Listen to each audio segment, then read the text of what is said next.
Suatu pagi hari yang berangin sejuk, pondok pesantren yang berlokasi di dalam kompleks Lapas Kelas 2A Banyuwangi, bersama Muhammad Yunus Wahyudi, sosok aktivis yang kontroversial, menggelar sebuah lomba ceramah agama yang unik dan sangat berarti bagi para santri yang mendekam di dalam dinding penjara. Lomba ini tidak hanya menjadi wadah bagi para santri untuk mengekspresikan pemahaman mereka tentang agama, tetapi juga menawarkan kesempatan untuk mendapatkan hadiah yang cukup menggiurkan. Lomba ceramah agama diadakan dengan tujuan yang jelas, memberikan motivasi kepada para santri untuk terus memperdalam pemahaman agama mereka, meningkatkan kualitas diri, serta memberikan dorongan positif selama masa tahanan mereka di Lapas Banyuwangi Kelas 2A. Assalamualaikum warahmatullahi wabarakatuh. Pada kesempatan hari ini kita kedatangan tamu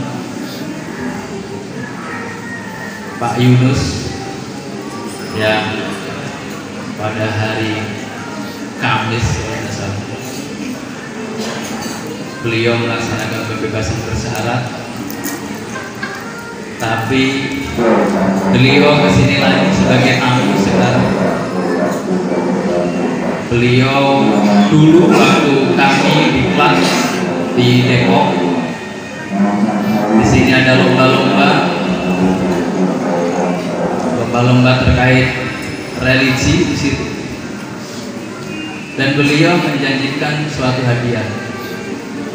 Dan alhamdulillah pada hari ini beliau mau memenuhi janjinya pada saat itu.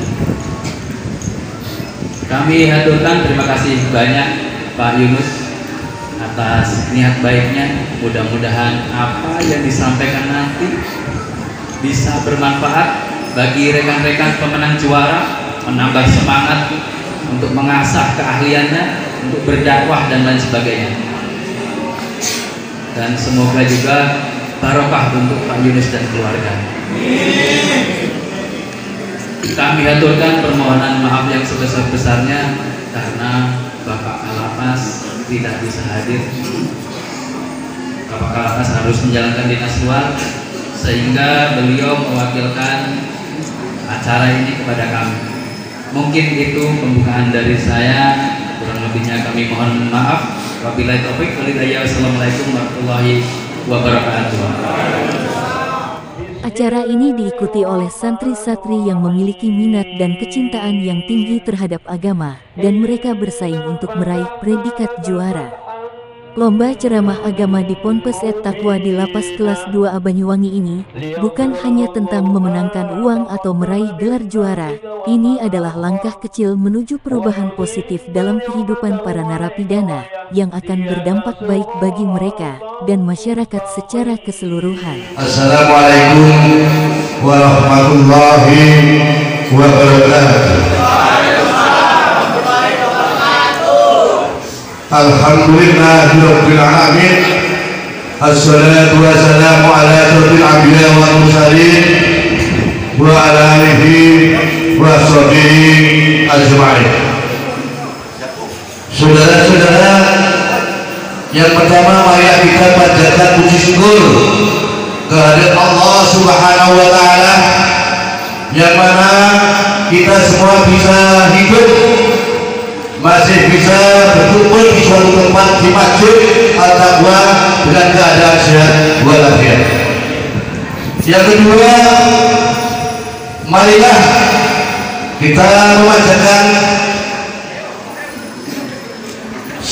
salawat beserta salamnya kepada Nabi besar Muhammad Sallallahu Alaihi Wasallam, yang mana hanya kepada beliau lah kita mengharap syafaatnya di dunia maupun akhirat. Saudara kaum muslimin rahimahullah, sebelum kanjeng Nabi lahir, Allah itu menciptakan manusia yang namanya Adam. Nabi Adam itu dulu di surga itu penuh dengan kenikmatan kebahagiaan. Itu Nabi Adam. Nah, dijanji kepada Allah, singkat ceritanya, jangan kau makan kuldi ini. Apa yang terjadi? Dia melanggar.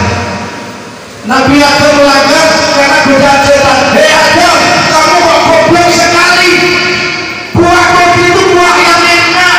Tidak ada dia semacam yang enak, so enak buah kuldi katanya. Dirayu terus.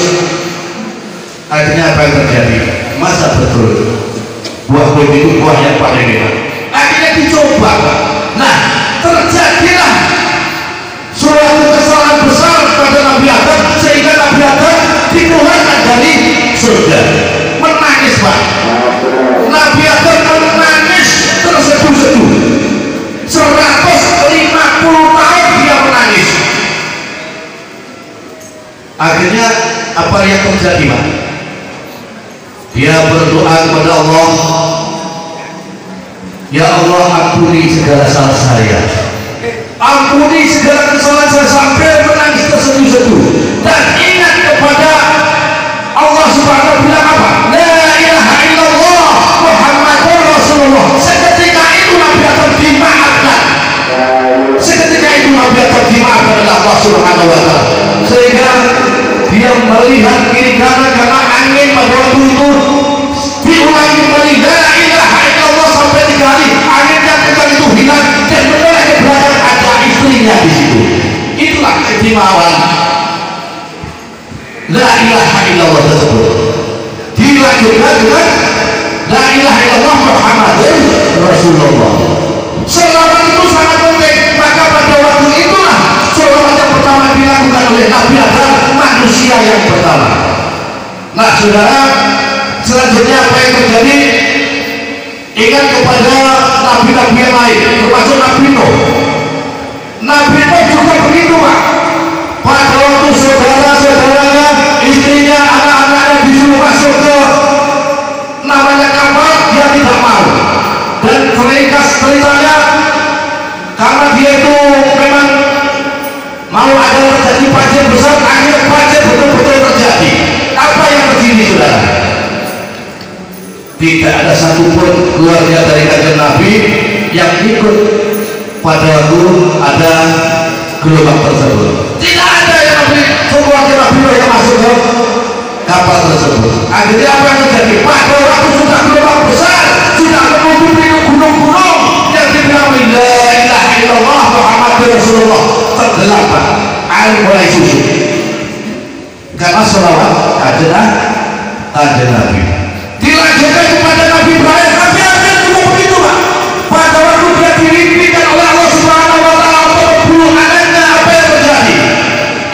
Hei Ismail anakku, anak kesayanganku, anak yang saya cintai, saya tadi malam bermimpi diutus oleh Allah agar saya menyembelihmu. Gimana menurutmu? Oh, terima kasih ayah, ayo lakukan segera.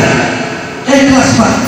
Ismail ikhlas, bapaknya pun juga ikhlas. Tidak ada sedikit pun rasa takut, rasa gentar, rasa kasihan. Karena apa? Karena takutnya hanya kepada Allah Subhanahu wa taala. Pada waktu menyembelih Ismail, la ilaha illallah berada di atas, ditunjukkan kepada lehernya. Apa yang terjadi? Langsung terjadi perubahan buka kambing. Setelah melihat kambing, setelah la ilaha illallah terjadi, kamu melihat ke belakang, ternyata anaknya ada di belakang yang namanya Nabi Ismail. Kenapa? Sholawat kanjeng Nabi besar Muhammad sallallahu alaihi wasallam. Maka dari itu kita semua harus berselawat kepadanya. Dari sekarang hingga akhir mati nanti kita tetap berselawat kepada Nabi besar Muhammad sallallahu alaihi wasallam. Saudara, itu adalah cerita-cerita ringkas. Sebelum lahir kanjeng Nabi, semua malaikat satu minggu sebelum kelahiran Nabi ya, semua malaikat, semua manusia, semua tumbuh-tumbuhan, hewan, gunung, semua itu bersiap-siap untuk memeriahkan namanya kelahiran kanjeng Nabi. 1 minggu sebelumnya itu sudah siap-siap untuk merayakan kelahiran kanjeng Nabi. Nah, pada waktu lahir kanjeng Nabi Muhammad lahir, wah, menangis Pak, bayi kanjeng Nabi itu. Nah, yang namanya setan Pak, yang namanya setan itu tidak terima kanjeng Nabi lahir itu. Akhirnya semua setan-setan dikasih tahu, hei setan, gimana caranya supaya itu yang namanya Muhammad itu bisa mati. Akhirnya terjadilah pasukan gajah menyerang ke sana, menyerang pada waktu itu, menyerang Baitullah Ka'bah, akan dihancurkan semua supaya kanjeng Nabi berikutkan hancur pada waktu itu. Nah saudara, apa yang terjadi? Karena tangisan kanjeng Nabi didengar oleh Allah Subhanahu wa Ta'ala, akhirnya memerintahkan kepada Jibril, hei Jibril, selamatkan itu Muhammad dan Baitullah. Akhirnya pasukan gajah hilang seketika pada itu. Yang namanya burung-burung bil-bil datang ke sana membawa yang namanya batu-batu neraka, dihancurkan semua pasukan gajah itu Pak, sehingga mati semua pasukan-pasukannya. Maka saudara-saudara, marilah kita selawat kepada Nabi Muhammad Shallallahu Alaihi Wasallam. Kenapa? Karena dialah yang diminta atau diharapkan sahabatnya besok di akhir kiamat nanti. Dalam lomba ini, yang membuatnya semakin istimewa adalah hadiah yang sangat menarik, yaitu uang senilai 1 juta rupiah untuk juara pertama, diberikan oleh Muhammad Yunus Wahyudi, seorang aktivis yang juga merupakan Presiden Lapas Kelas 2A Banyuwangi. Muhammad Yunus Wahyudi memiliki tekad yang kuat untuk mendukung perubahan positif dalam kehidupan para narapidana, dan ia melihat lomba ini sebagai salah satu cara untuk mewujudkannya. Ihsan Suryadi melaporkan dari Banyuwangi.